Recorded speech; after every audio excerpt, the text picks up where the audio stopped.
উদ্বোধনী পার্টি শুরু হয়েছে। সাংবাদিকরা তাদেরকে বিভিন্ন প্রশ্ন করছে। তার মধ্যে ইউভান হুট করে বলে ওঠে যে আমার বাবার আসলে আমাকে পছন্দ নয়। উনি ওনার ফ্যামিলির জন্য আরেকটি ছেলে চাচ্ছেন। এটা শোনার পর সবাই অবাক হয়ে যায়। মানে সে কি বলছে? তখনই নুরায় বমি করতে এখান থেকে চলে যায়। সে অনেকটা চমকেও যায়। তারপর আমরা দেখতে পাই সে আসলে আরাজকে দেখায় তার বাবার ছেলে হিসাবে। বলে আমার বাবা আমাদের থেকে আরাজকে বেশি পছন্দ করেন। সবাই মিলে আরাজের পিকচার ক্লিক করছিল। আরাজ এইসবে লজ্জায় বয়ে এখান থেকে সরে যায়। লায়লা তার কাছে আসে, জিজ্ঞাসা করে কি হয়েছে তোমার। তখন সে জানায় কিছুই হয়নি, কি আর হবে।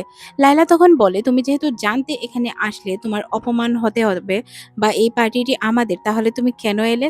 তখন সে বলে দেখো তোমাদের কাছে হয়তো টাকার কোনো মূল্য নেই বা কাজকেও তোমরা তেমন ভ্যালু দেও না, এইসব কাজ তোমাদের কাছে একদমই মূল্যহীন, কিন্তু এই কাজটি আমার কাছে অত্যন্ত গুরুত্বপূর্ণ, কারণ এটা দিয়ে আমি আমার খরচ উঠাতে পারবো। এই কথা বলে সে তার জ্যাকেটটি তাকে উড়িয়ে দিয়ে এখান থেকে চলে যেতে চায়। তখন লায়লা বলে এই টাকা কি তোমার কাছে অনেক বেশি প্রয়োজনীয়? সে তখন বলে হ্যাঁ, আমি ধীরে ধীরে টাকা ইনকাম করতে শুরু করব, নিজের খরচ চালাবো। তাছাড়াও আমি এত টাকা ইনকাম করতে চাই যাতে তোমার পছন্দের ওই চাটা তোমাকে আমি খাওয়াতে পারি, যেটা আমি তোমাকে প্রমিস করেছিলাম। লায়লা তার দিকে তাকিয়ে থাকে। তারপর সে ওই অনুষ্ঠানে চলে যায়। তখনই তার ওই যে একটি ছোট ফোন ছিল না, যেটা তাকে কেউ একজন দিয়েছিল, সে কল করে আর তাকে বলে তোমার বাইকে যে তুমি খুঁজছো সে এই পার্টিতেই আছে, তুমি চাইলে তাকে খুঁজে বের করতে পারো। এতগুলো মানুষ চারদিকে, সে কিভাবে তার বাইকে খুঁজে বের করবে? কাজটা এক প্রকারের অসম্ভব ছিল, কিন্তু তার যে বাইকে খুঁজতে হবে তাই সে সবার মধ্যে চেনা মুখটি খুঁজতে শুরু করে।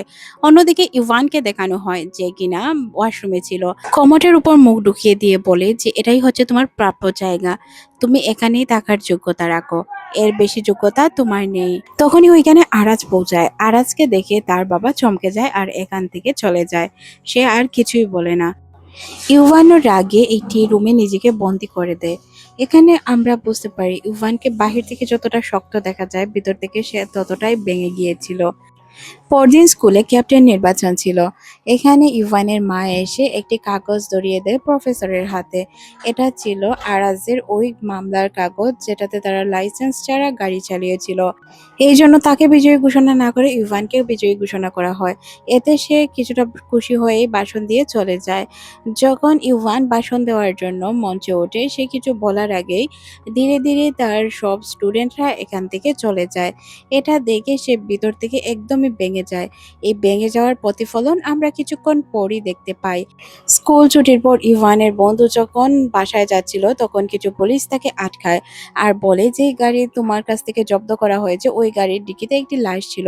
সে তখন বলে যে আমার বাবা জেলা প্রশাসক, এটা আমি কখনোই করতে পারি না। কিছুক্ষণ পরই আমরা জানতে পারি যে এটা আর কারো না, ইভানের বন্ধুর আর ইভানের কাজ ছিল। তারপর তারা এখান থেকে চলে যায়। লায়লা তার পিছনে আসার চেষ্টা করলে সে পিছনে আসতে পারে না। অনেক বেশি রেগে যায় সে। বদলা নেওয়ার জন্য সে বাস্কেটবল প্লেগ্রাউন্ডে যায়। তাকে কি মারবে?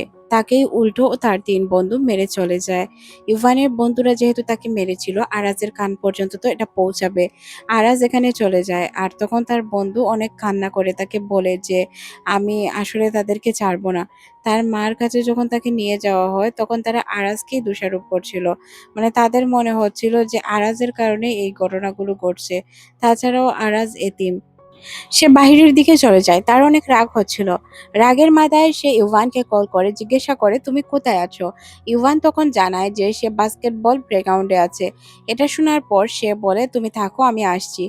অন্যদিকে আমাদের শাবনামকে দেখানো হয় যে কিনা তার হাজবেন্ডের ড্রেসগুলো আয়রন করে বাসায় নিয়ে আসে। ড্রেসগুলো যখন সে চেক করছিল তখন ওই জায়গায় একটি প্রেগন্যান্সি কিট খুঁজে পায়। সে বুঝতে পারে তার হাজবেন্ডের কারোর সাথে রিলেশন রয়েছে। এখন সে কি করবে? অন্যদিকে আমাদের ইউভান এবং আরাজকে দেখানো হয়। দুইজনের মধ্যে তুমুল ঝগড়া শুরু হয়ে যায়। মারামারির সময় সে লক্ষ্য করে তার হাতে একটি কাকের ট্যাটু রয়েছে। এটা থেকে তার ছোটবেলার কথা মনে পড়ে যায়। তার ভাই অনেক বেশি পছন্দ করতো কাক। সে সবসময় কাক দেখতে থাকতো। আর এই ট্যাটুটা দেখে তার সন্দেহ হয় হয়তো ইভান তার হারিয়ে যাওয়া ভাই। এটা মনে হওয়ার সাথে সাথেই সে আর তাকে কিছুই করতে পারে না। সে তাকে অনেক মারার চেষ্টা করলেও আর মারতে চায় না। মনে পড়ে যায় যদি তার ভাই হয়, তাই ভাইকে কি সে নিজের হাতে মারবে? এটা কখনোই সম্ভব নয়। এক ভাই এক ভাইকে কিভাবে মারতে পারে? অন্যদিকে আমরা ইভানকে দেখতে পাই, সে অনেক রেগেছিল, যার কারণে আরাজের পেটে সে ছুরি বসিয়ে দেয়। আরাজ নিচে কাতরাতে থাকে আর বারবার তার দিকে তাকিয়ে দেখতে থাকে। সে চেহারা মেলানোর চেষ্টা করছিল। সে যখন বুঝতে পারে ভুল করেছে, তাই সে এখান থেকে তাড়াতাড়ি চলে যায়। আর আরাজ এখানেই পড়েছিল। আরাজকে দেখার মতো কেউ ছিল না। কেউ কি আসবে আরাজকে সেভ করতে? এদিকে আরাজ শুধু ভাবছিল, ইভান কি সত্যিই তার হারিয়ে যাওয়া ছোট ভাই, যাকে খোঁজার জন্য সে এত দূর আসছে? তখন তার মনে পড়ে লায়লার সাথে কাটানো দিনগুলো। লায়লার সাথেও তো তার অনেক ভালো সম্পর্ক ছিল। এদিকে আমরা ইভানকে দেখতে পাই, যে কিনা দৌড়াতে দৌড়াতে পুলিশের গাড়ির সামনে চলে যায়। কিন্তু পুলিশ তাদেরকে লক্ষ্য করে না। সে বাসার সামনে আসে। বাসার সামনে আসার পরই সে দেখতে পায় তার এক বন্ধুকে। তার বন্ধু তার কাছে দৌড়ে আসে আর বলতে থাকে যে, তুই কি জানিস আরাজের পেটে কেউ একজন ছুরি বসিয়ে দিয়েছে? তখন সে লক্ষ্য করে যে ইউভানের শরীরেই রক্ত লেগে আছে। তার মানে ইউভান সে কাজ করেছে। হ্যাঁ, ইউভান স্বীকারও করে নেয়। ইউভানের মাও এটা শুনতে পায়। শাবনাম কি করবে বুঝতে পারে না। এদিকে আরাজকে হসপিটালে নিয়ে যাওয়া হয়। আরাজের অবস্থা খুবই ভয়াবহ ছিল। তাকে দেখে মনে হচ্ছিল যে হয়তো সে বাঁচবে কিনা, এমন একটি স্টেজে ছিল সে। এদিকে শাবনাম তার হাজবেন্ডকে বিষয়টি জানায়। কারণ তার হাজবেন্ডকে যদি সে বিষয়টি না জানায়, তাহলে এটার সমাধান কিভাবে আসবে? শাবনাম সিদ্ধান্ত নেয় যে সে কিছু একটা করবে। তাই সে তার বন্ধুর কাছে চলে যায়। মানে ইভানের বন্ধুর কাছে গিয়ে সে বলে যে, তুমি তো জানো আমাদের পরিস্থিতি, বা তোমার জন্য আমরা কি কি করেছি, তুমি কি এখন তাকে সাহায্য করবে না? তারপর সে ওই ছুরিটি আনার জন্য ওই জায়গায় চলে যায়। তখনই এখানে পুলিশ পৌঁছায় আর তাকে ধরে নিয়ে যায়। এখানে আমরা বুঝতে পারি শাবনাম এসব ইচ্ছে করে করেছে।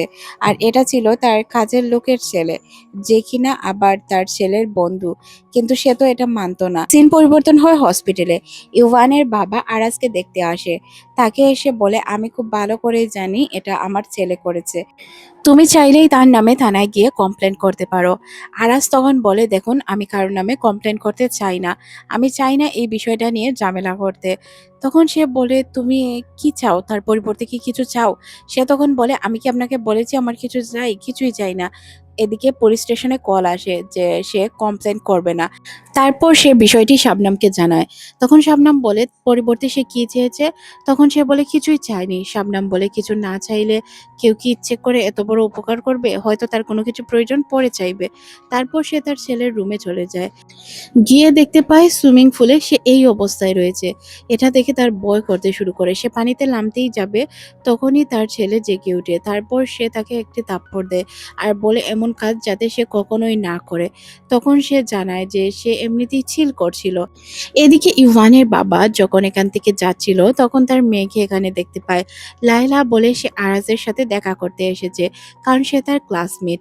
আরাজের সাথে সে দেখা করতে যায় আর কথা বলে।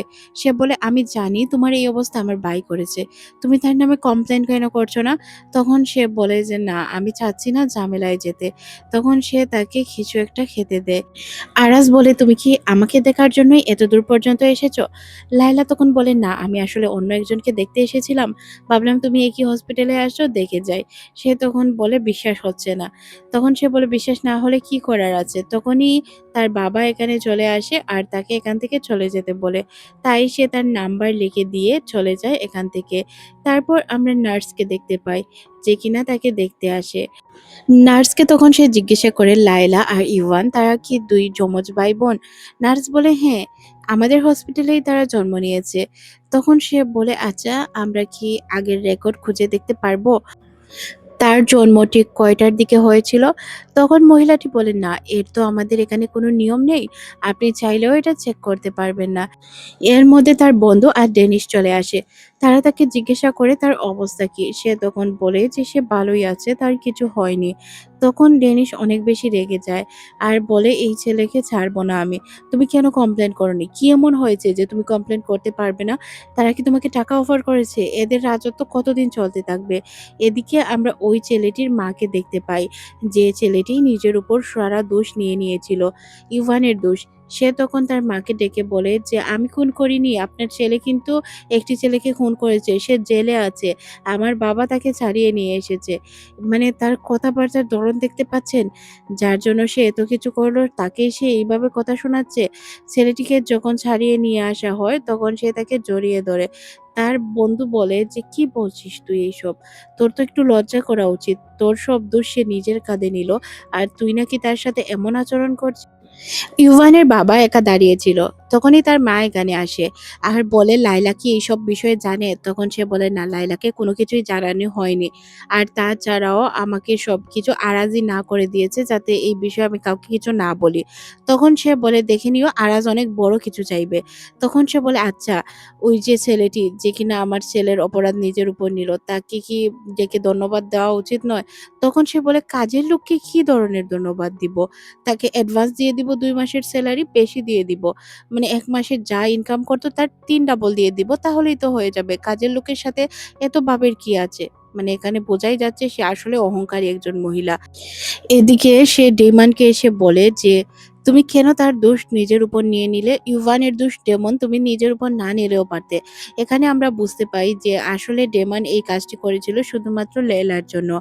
লেয়লার মা যখন এখানে আসে তখন লেয়লার মাকে সে বলে, "কি শুরু করেছো তোমরা?" লেয়লার মা তখন বলে, "এটা কাজের লোকের বিষয়। এখানে তোমাকে জড়াতে কে বলেছে?" অন্যদিকে আমরা এরিসকে দেখতে পাই যে কিনা একজন ওয়ার্কারের ড্রেস পরে কার্ড স্ক্যান করে কম্পিউটারের সামনে এসে বসে পড়ে। আর সে সবকিছু কাটতে শুরু করে যাতে সে তার ভাইকে খুঁজে বের করতে পারে। তারপর সে দেখতে পায় ইউভান এবং লায়লার জন্ম একই দিনে হয়েছিল। তার মানে তার সন্দেহ কি ভুল? এটা কি তার ভাই নয়? তাহলে তার লকেট, সবকিছু মিলিয়ে সে খুব চিন্তায় ছিল। এখানে এসে যখন তার ফোন বাজে তখন সে দেখতে পায় যে তার লকেটটি এখানে নেই। তার লোকেশটি চুরি করে নিয়েছে ইউভান। আবার সে পিকচার ক্লিক করেও তাকে পাঠিয়েছে। সে তাকে বলে, "দেখো, এটা আমার কাছে অনেক মূল্যবান। প্লিজ এটাকে তুমি কিছু করো না।" সেটা দেখছিল আর হারছিল। ভাবছিল কত মূল্যবান জিনিসই না নিয়ে এসেছে। তার বাবা যখন তার গলায় এই চেইনটি দেখতে পায়, তখন সে চিৎকার করে ওঠে। বলে, "আমার লকারে হাত দেওয়ার সাহস কিভাবে হলো তোর? তুই আমার লকার থেকে এই চেইন নিয়ে এসেছিস?" তখন সে তাকে বলে যে, "আমি তো আপনার লকার থেকে এটা আনিনি। এটা আরাজের চেইন। আমি আরাজের কাছ থেকে এনেছি।" তখন সে বলে, "মিথ্যে কথা বলিস আমার সাথে? তোকে আজ আমি দেখিয়ে দিব।" তারপর সে এখান থেকে তাকে একটি স্টোর রুমে নিয়ে যায়। স্টোর রুমের ছোট একটি লকার ছিল। এই লকারের মধ্যে সে তাকে বন্দি করে রাখে। ইউভানকে দেখে মনে হচ্ছিল এখানে সে নতুন নয়। অনেকবারই তাকে বন্দি করে রাখা হয়েছে। তার আর্তনাদ ছিল অনেক কষ্টের। তারপর সে যখন তার রুমে আসে আর রুমে এসে তার লকার খুলে, তখন সে বুঝতে পারে যে আসলে এই লকেটটি তো এখানেই আছে। তার মানে এই লকেটটি আরাজের। আরাজ আর সে কি ২ ভাই? আসলে সে সত্যটা মানে চাপা দেওয়ার হয়তো চেষ্টা করছিল বা ঘটনা এখানে কি এটা আমরা পরবর্তীতে জানতে পারবো। আরাজ তার লকেট নেওয়ার জন্য এখানে চলে আসে। সে যখন তাকে এখানে দেখতে পায় আর জিজ্ঞাসা করে, "তোমাকে এখানে কে রেখেছে?" সে তখন বলে, "আমার বাবা।" ইউভানকে যখন এখান থেকে বের করা হয় সে এখান থেকে দৌড়ে চলে যায়। কারণ এই জায়গাটি অনেক বন্দি ছিল আর তার এখানে ভালো লাগছিল না। তারপর সে তার লকেটটি খুঁজলে তাকে লকেটটি দিয়ে দেওয়া হয়।